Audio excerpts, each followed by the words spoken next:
সন্ত্রাসের বিরুদ্ধে রুখে দাঁড়িয়ে ধর্মনিরপেক্ষ ভারতীয় জাতীয় কংগ্রেসকে জয়ী করার নির্বাচন।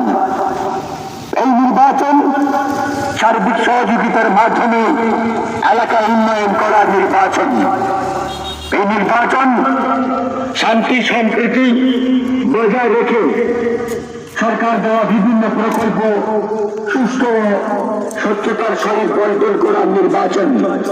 তাই জাতি ধর্ম বর্ণ নির্বিশেষে বিগত দিনের মতো এবারও এক হয়ে একত্রিতভাবে উদয়বন জেলা পরিষদ আসনে ভারতীয় জাতীয় কংগ্রেসের মনোনীত প্রার্থী আপনার আমার সবার প্রিয় সুপরিচিত ফাতিমা আল মামুন মা মনিকে হাত প্রতীক চিহ্নে ভোট দিয়ে এলাকার উন্নয়নের স্বার্থে বিপুল ভোটে জয়যুক্ত করুন।